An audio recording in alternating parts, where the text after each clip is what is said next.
Thanks for joining us in the trenches with Dave Lapham, brought to you by First Star Logistics. And this studio is also provided by First Star Logistics, and it is incredible, second to none.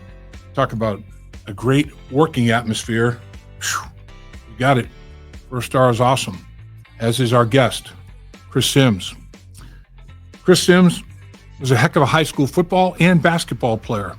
He went to University of Texas with Mac Brown, highly recruited.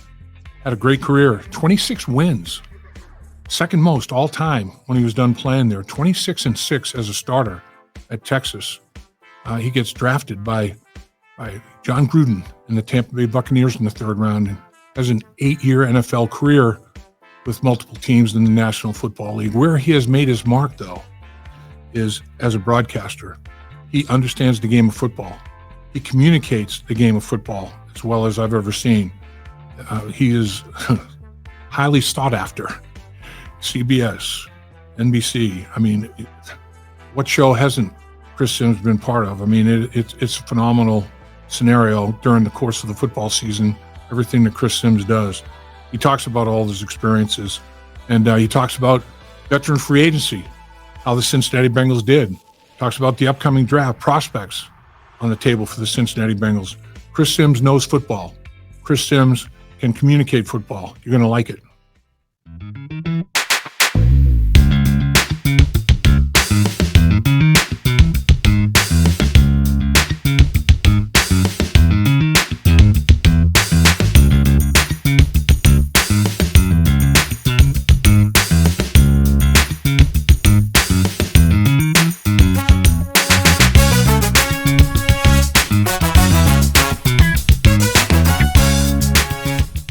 We appreciate you carving time to join us in the trenches with Dave Lapham, brought to you by First Star Logistics, coming to you from the studios they also provide for us.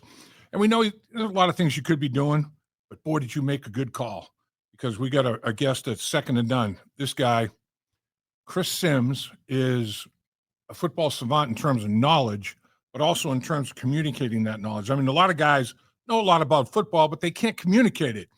And then some guys don't know that much about football, but they're communicating way too much. You know what I mean? It's like Chris Sims has it figured out, man. Chris Sims knows the game and knows how to communicate the game, and of course, obviously was a phenomenal player.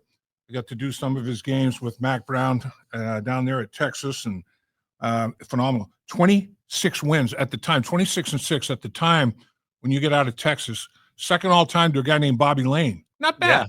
Yeah, not bad. You're right. Sometimes I got to remind myself of that too. You know how it is. I mean, you always want more as an ex-player, right? Right. So at Texas, it was great. We were a good football team. Yeah. Top 5, I think 3 out of the 4 years I was there, right?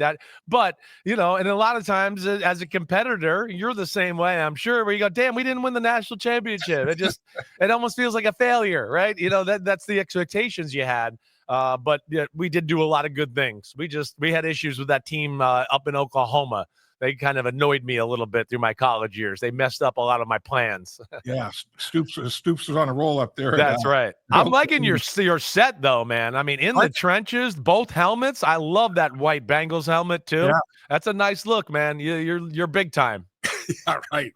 Well, at least I'm dressed enough to try to make it appear that way. I mean, First Star Logistics takes care of me, my man. I cannot complain whatsoever. Right. And then you get drafted and play in the National Football League for 8 seasons. But man, I'll tell you what, you have been incredible with your ability as a game analyst, as a studio analyst with CBS, with NBC. The stuff you do with Notre Dame is off the charts. Football Night in America is a must see TV for anybody that knows anything about the game of football. You co-host Pro Football Talk Live. Sunday Night Football Final. I don't know, man. I guess here in the off season we have a little bit better chance of scheduling something with you. I don't know of anybody that's more busy than you, particularly during the season. It's crazy. It is during the season. It is crazy, right? This year I did more. I did the college football pregame show because NBC has Big Ten.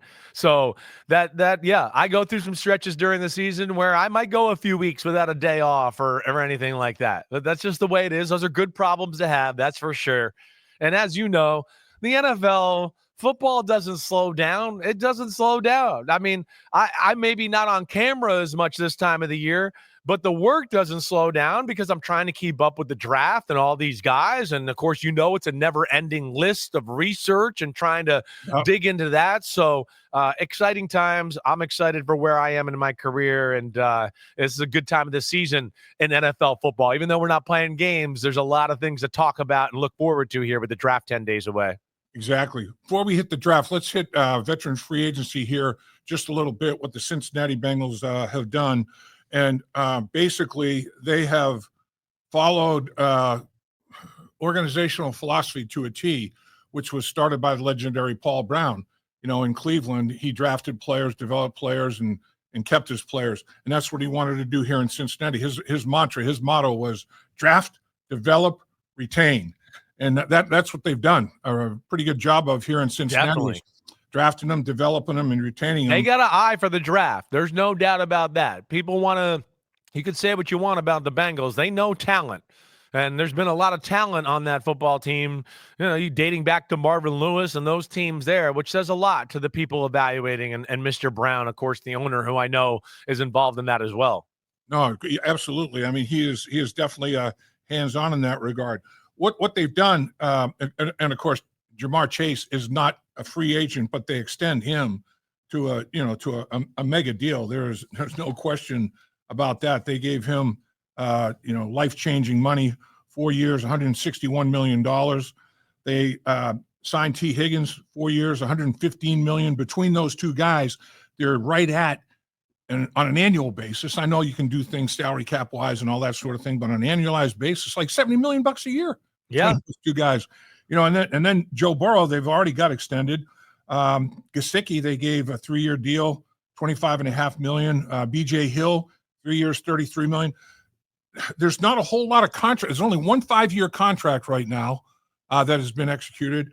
A very few 4-year contracts, a few more 3-year contracts. I mean, the Bengals are a rare exception here. They're signing guys to longer-term deals than is the norm in the NFL these days. What do you make of that, Chris? Yeah, I think that it is. Well, the NFL, I think, is more on the 2 to 3 year deal type of thing, or even the 1 year deal.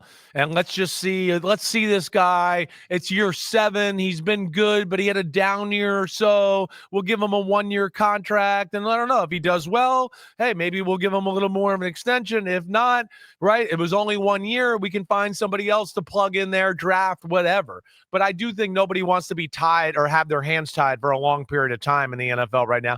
I mean, listen, we know how crazy physical the game is, right? We know how crazy the markets can change, and with the salary cap continuing to go up. So I think teams are a little bit more wary of that and how the environment or the landscape changes that way to where they don't want those long-term deals. And really, come on. As well as I do, a lot of these 5-year deals, they don't mean jack diddly squat, right? Like let's just take even Mike Gesicki. It's a 3-year deal, $25.5 million, right? He got he gets $12 million in year 1, right? It's really going to be maybe a 1 or 2 year deal at the most. I mean, that's what it's going to be. He's going to have to earn the rest of it. That's what's going to, so you got a guy that has a 5-year, $100 million contract and it's a $40 million guaranteed. It's a 2-year, $40 million contract. And then everything else is going to have to be guaranteed, or you're going to have to earn it after that and be a star and be an awesome player, right? That's where we're at. And I think that agents have gotten sick of that formula altogether. The player, I think they're also trying to protect the player and go, hey, let's get to another contract. Your career's not that long. Let's just, 3 years, 2 years, that's good. Let's keep doing it that way. So I think there's a lot of things. It's a good question. It's a deep subject, actually. There's a lot of things to unpack there. But I like what the Bengals have done. I mean, first off, come on. You got the window's open. You got one of the more special quarterbacks to be around in football the last 20 years. Right. Yeah. The defense, as we know, struggled last year. And even though we've made some improvements to it, I'm not sitting here ready just to go, well, there'll be a top 10 defense this year. It's probably going to be a team that's still going to have to play through the offense and play through Joe Burrow, and he'll have to carry the squad a little bit through that regard. So, yeah, Jamar Chase, T. Higgins, that's a special combination that doesn't come around very often. Really kudos to the Bengals for making that happen. And of course, and then appeasing Joe Burrow with the Gesicki signing because he is a really damn good pass catching tight end. And then they did a bunch of value signings, like you said, after that. And I think they've done a good job. Yeah, they value signings. That's a great segue into what they've done is they're trying to control their dead money. They had $6 million in dead money amongst the least in the National Football League. It's incredible. The Super Bowl winning Eagles, $60 million in dead money. They lost half their defense. I mean, they're frustrated. They can't really do much about it. So managing terms and conditions, managing the risk.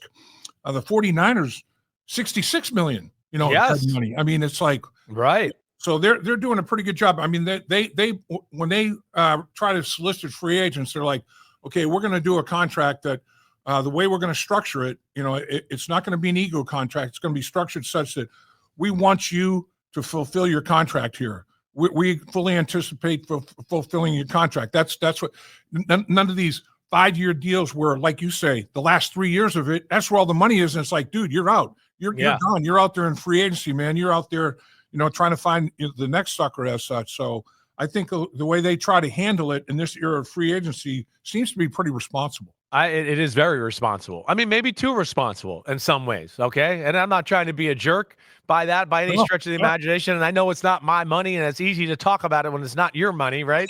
But, right. but at the same time too, at some point you might have to be aggressive and go a little bit more all in and take the, man, we might have some dead money and all that. I don't think the 49ers would take back what their approach was. Yep. And we wouldn't be questioning anything about them, right? If they had just won one of those Super Bowls, because you go, oh, damn, all right, they won. Now they got to kind of retool and get back to the mountaintop. And that's what they're doing here. Yep. But yeah, they're a team that pushed the chips all in and went, we're going for it. And therefore, that led to some contracts and overpaying some people. And yeah, they're in a little bit of a predicament right now. And of course, they haven't even paid Brock Purdy yet, which is about to happen. Eagles, I feel like the same thing. And if I was going to be totally truthful with you, Dave, yes, I wish the Bengals would be just a little bit more all in because I just think this is a rare time. It's the only time really I can remember, no disrespect to Boomer Esiason or any other great quarterback, Carson Palmer that was there. This is by far the most popular, wow star you've had in Cincinnati. Really, I'm going to say ever. I'm a football historian. Joe Burrow is world famous. When you're going to the fashion shows in Paris and they're inviting you, that you've hit a different level. I'm sorry. That's what you are. And that's the only thing I would say. They're great at scouting, great at doing contracts and not having the dead money and all that. But there are times where you just got to go, hey, you know what? We might have to, sacrifice a little extra money here because we got a team that can go to the Super Bowl or win the Super Bowl. And I hope the Bengals maybe break some of those boundaries just a little bit more. So, Chris, you made a great comment about, with Joe Burrow. Now you have Jamar Chase and T. Higgins, on the outside. But they both line up, particularly Jamar lines up anywhere, right. Motions. I mean, he knows the offense as well as Joe Burrow. He can line up in the backfield, motion out of it. He can motion from receiver to the backfield. I mean, he knows everybody's responsibility on every single route. T. Higgins can line up, outside, inside. He gives them position versatility. Of course. And then Gesicki, like you mentioned, can line up at the end of the line of scrimmage. He can also flex. He can also be, part of a 3 receiver formation. As a former quarterback and a good one, what does it mean to have guys with all of that position versatility and not only physically be able to perform, but mentally understand everything that's required to line up in all those spots? Well, it makes the offense so versatile, so hard to defend. It makes the defense not be able to just peg one thing to a player, right? Oh, Jamar Chase is in the slot. Here's the 5 plays they're going to run. No, you don't know that. You don't know because he can do a whole lot of different things from there. Or, oh, they moved T. Higgins here. They usually do that. So their ability to move everybody everywhere and the fact that all these guys can do everything, you can't play those type of percentages when you're a defense, let alone it can make some issues for matching up. right? Oh, we want to put our big corner on T. Higgins. We don't like that or whatever. Oh, well, they find a way to get him in the slot or stack him behind another receiver just to give him a little room, to give him a break every now and then. Or they close down the split to where, yeah, he's close to the tackle. Now we don't want to play bump man-to-man there because we know if he gets off clean, there's going to be all these bodies and our corner might get hit and picked off by one of his own players or one of his own friends on the team. So that's, to me, the biggest thing is that you can't peg certain things to the offense to one guy, and you can get in certain formations where you know as well as I do, teams, that's how they break down offenses. Oh, when they get in bunch, right, we expect these 8 or 10 core plays, and that's how we teach them. And when they're in bunch and T. Higgins is at the point of the bunch, oh, it whittles down to it's really these 4 routes he runs, so be ready for that. So the fact that they can move them around and that they're also versatile in their route tree, that kind of makes it hard for a defense to think, oh, I think I know what's coming. And I think that's the great advantage that you have there when you have those kind of players. So let's talk about, we've talked about free agency additions the Bengals have made. The biggest things, keeping their own, retaining their own. Right. Keeping B.J. Hill, that was big, right? You need a D tackle. Absolutely. That was an issue last year, losing DJ Reader. And I know they were trying to find some sort of replacement there late in training camp, early in the season, couldn't get it done. So that was paramount too on the defensive side of the ball. And we'll see where the whole Trey Hendrickson thing goes as well. Yeah, that's the next big thing, the Trey Hendrickson deal. And of course, he's not a free agent. He's got time left on a contract. Right. 15.8 to 16.2 million, whatever in that range. So throw another 15 million on it, compensate. Exactly. Right. That's right. As the salaries go up, the bonus goes down, and you have a cap even situation going on. Yeah, that's right. You could pay for it. And again, listen, you got to find that balance for the future of your team, right? Like the 49ers got to a point, just real quick on that, where like they kind of went for all in right now, but it messed up the balance of the future of their football team, right? How many guys can you have being paid at the top of their position on one roster? And if you look at the 49ers, they had Ayuk and Deebo Samuel that are both towards the top. You have George Kittle, who was the top. The running back in McCaffrey, who was the top until just recently. You have a left tackle who is the top. You have a defense end and Nick Bosa that was the top until just Myles Garrett and Max Crosby passed them by. Fred Warner's a top 2 or 3 paid linebacker in the game. They did have Javon Hargrave, who's one of the top D tackles in the game, right? So they've had a lot of expensive people on their team. That's too much, and it's affected their depth and it affected their future salary cap, to your point, and that's where the Bengals aren't going to make that mistake, right? But maybe just want to go a little bit more in, like I said before. Yeah, exactly. Maximize it. I mean, because like you say, the window, you got a window with a premier quarterback, 2 gifted targets, more than that, really. I mean, he's got a lot of targets now. Yes. And you try to get as many targets for a guy like Joe Burrow as you possibly can, and maximize it and take advantage of it. Okay, so the Bengals have spent good money, a lot of dollars, hundreds of millions of dollars, whatever, in free agency, over $100 million. So now let's address the upcoming draft, because that is where Chris Sims, you do a lot of things so well, but the draft, man, you shine brightly with what you got going on from a draft analysis perspective.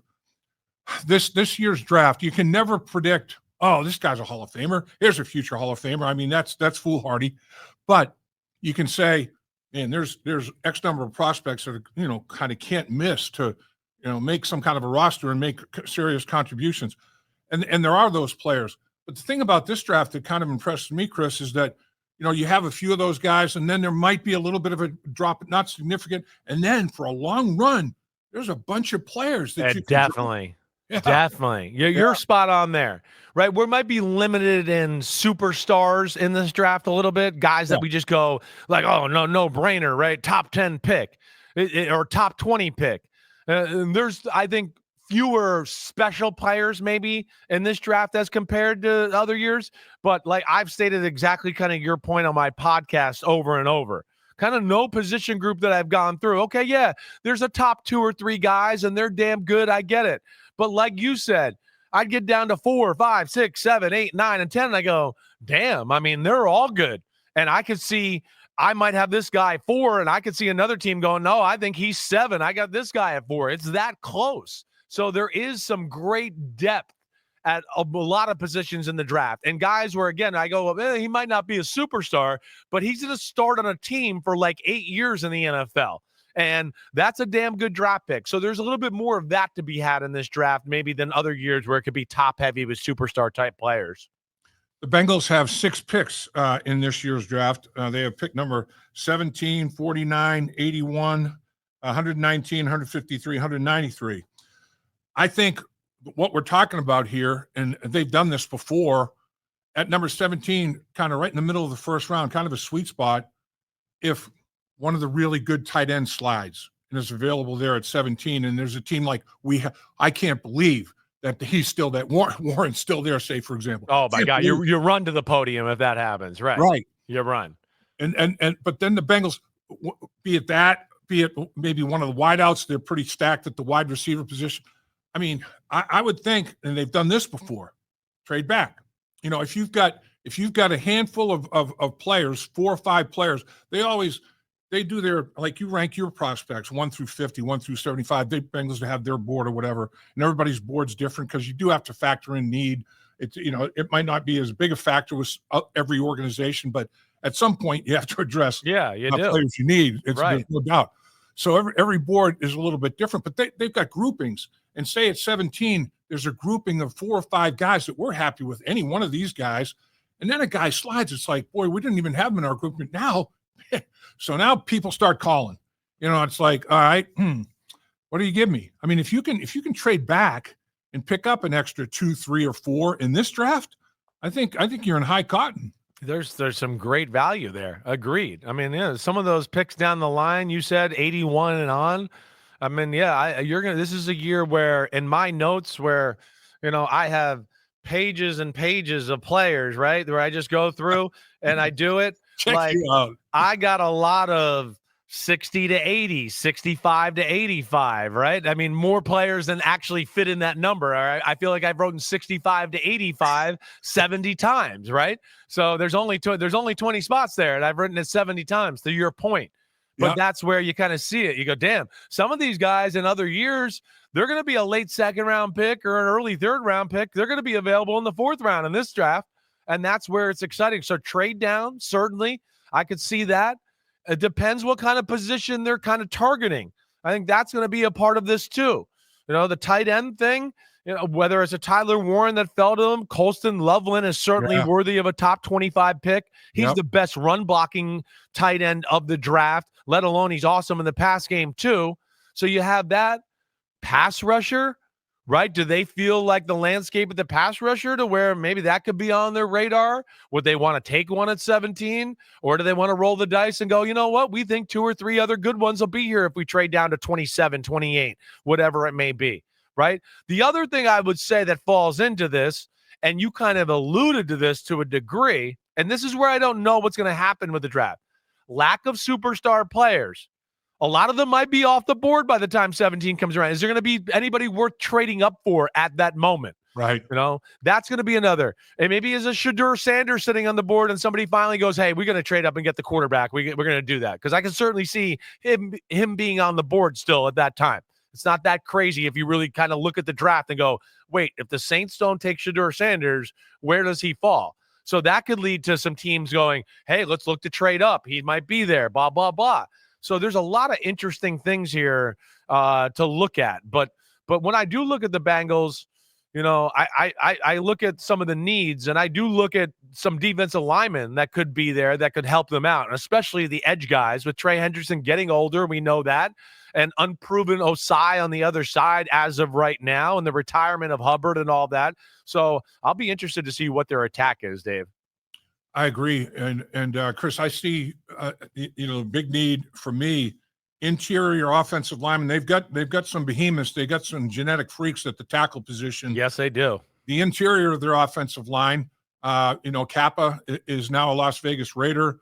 Volson had some issues and was, lost some playing time at the end of the season. He's got to win a job back. It's like the interior. And then you can always use defensive tackles. They got a couple of young ones that they're not going to certainly give up on. They're going to develop those guys. And like you mentioned, B.J. Hill, but they lost to Filet. They lost him. He went elsewhere as a free agent. So, I mean, the interior of the offensive and defensive line, I think, is going to be a big priority. And I'm not saying you take it at 17 if other things fall or other things might be available. But if you trade back, you could still address it. And as you said, Chris, if there's an edge guy, a difference maker on the edge there at 17, how do you say no? I like it. Listen, you get to me at 17, and if Mike Green from Marshall was there, if Shamar Stewart from Texas A&M was there, I would run to the podium. I think they're special football players. Now, the question is going to be, are they going to be there? And I kind of tend to think they won't be because I think they are one of the freakier guys, the special guys in the draft that warrant, a high draft pick. But yeah, I certainly see that. And I see what you're saying about the D tackle position too. Certainly. Definitely. I mean, yeah. Hey, they got Chris Jenkins. We know that. He's good. He's a versatile. He's a little bit of a smaller DT. Do they want some big run plugging defensive tackle like maybe the Kenneth Grant from Michigan or maybe the kid from Oregon who was at Michigan State before that, the D tackle? Do they want to do that? I could see that. And I could see hey, I got no problem taking a guard at 17. I don't. If you think the kid from North Dakota State or the kid from Alabama and you look at it and go, wait, this is a desperate need. We like him. Boom, we got to take him. Our biggest thing is the guy playing quarterback. And when he has time, he's kind of like unstoppable. I wouldn't have a problem with any of the things you just said right there. It's just going to be interesting to see who will be there when it's all said and done. Notre Dame, one of your big areas of responsibility of the laundry list of things that Chris Sims does during a football season. Al Golden was the defensive coordinator. They made a run to the national championship game. He is now the coordinator for the Cincinnati Bengals. NFL prospects on the defensive side of things: linebacker Jack Kaiser, corner Benjamin Morrison, at safety Xavier Watts. Obviously, Al Golden knows everything you need to know about those three guys for sure. Do you think, first of all, I guess, what do you think of the Al Golden hiring? What do you think about Notre Dame prospects in the draft? I'm a huge Al Golden fan. Huge. Always have been. I mean, really have known him for a long, long time. Man, he recruited me when I was coming out of high school. He was at, I think, Penn State at the start of it. Yep. And then he was at Boston College at the end of my high school career. Wow. So he recruited me at both places. I think the world of him. I know what kind of human he is. I know how much he loves football. I know the passion, right? So, and then I love the scheme. I mean, you watch college football last year. Notre Dame's defense was easily one of the best in football. And the names you brought up there, hey, they're good, but it's not like we're talking about them being the top 20, the first round of the draft, any of them, right? So I think that speaks a little to the coaching as well. Right. There's no household name coming off the Notre Dame defense right now. I like the Benjamin Morrison kid. Right. He's a bigger type of corner. He doesn't excite me. I think he'd be a guy that maybe you might be able to get at 81. That's where I honestly think he'd be around that range. His physical explosion, speed, all that is a little less than for me to think he's going to be a top 2 round type corner. Plus he's coming off the injury, but I do like him. And one thing, with a guy that played for Al Golden and played in Notre Dame, he's smart. He usually loves football. They're usually tough and do all the little things that are necessary to make themselves a better player, make the team better. The Xavier Watts is interesting. The safety, he's one that intrigues me because safety position, that's something I think you guys could look at a little bit. And Xavier Watts he's a total free safety. His ball skills are really good. I don't know if I would love him to be up in the box tackling, hitting people all the time, but he's kind of an interception pass game savant that way. That's where he excites me. He's definitely one of the guys on that Notre Dame team that jumps out to me through my draft eval. Finally, Chris, let's talk a little offensive line because we talked about Joe Burrow and we talked about how the interior of the offensive line needs to be upgraded somewhat. Will Campbell is a hot name right now as an offensive lineman, as a prospect. Could he play? Could he kick inside and play guard for you think? I wouldn't want him to play tackle, right? I think that's how most of the NFL views him. Okay. That's really what I think when you really look down to it. There's going to be, I'm sure, a team or two that likes him at tackle. But, man, when I watch him, hey, he's a good player. He's a road grader in the run game. There's things I would worry about him, though, on the edge, pass protecting against the NFL freaks of nature that we know that can come off the edge, right? There's a reason you have two tackles that are like cavemen that walk out of a cave, and you're like, oh, my gosh, are they the biggest humans I've ever seen in my life? Because you got to be able to handle not only the speed guys, but the guys that are also fast, that are capable of applying forces and powers that most humans on Earth can't do at 265, 270 pounds. And then you got to be able to anchor in there and stop them in their tracks. Like, think about that. Good luck stopping Myles Garrett in his tracks full speed when he decides he wants to go speed to power. That's where you need a freak of nature that way. That's where I don't see that in Will Campbell. I see a high-level guard. I do. Now, I doubt he's on the board for you guys at 17, but yes, I think he ultimately, when I look at it, I go, yeah, he could play tackle, but he can be an all-pro guard, and that's where I would want him. What other prospects at the guard position do you see as potential candidates at 17? Well, I know I'm so horrible with all their damn names, right? The Donovan Jackson, Ohio State, right? Yep. He's a guy that I think could be there. The Alabama kid, what do I want to say? Was it Booker? Is that his name? Is that who I'm thinking of? Tyler Booker. Yeah. Is that right? I got it right. Yes. I think so. Yeah. He's another one that I look at and go, hey, he could be there. And then there's the North Dakota State kid as well. Yeah. I think all of them have a chance to kind of be there at that range. I haven't gotten way down my list yet of all that, but like as far as the first 2 round guys, yeah, I could certainly see those guys being there and being a good pick for the Cincinnati Bengals. Yeah, Gray Zabel out of North Dakota State. Exactly. Yep. He's an interesting prospect. There are so many, and we'll as we get closer to the draft, we would love to catch up with you again to maybe hit on some of these potential prospects. Let's do it. Give me like, not the week after the draft, but maybe the second week after the draft. I'd be down to come on again and we can kind of evaluate it and see what they got and kind of try to piece it all together. You are the best, my man. And there's no number 2. You're one of one. Chris Sims, living legend. You're my man. Thank you, buddy. I appreciate it, man. Always fun being on with you, Dave. Have a great day. You too.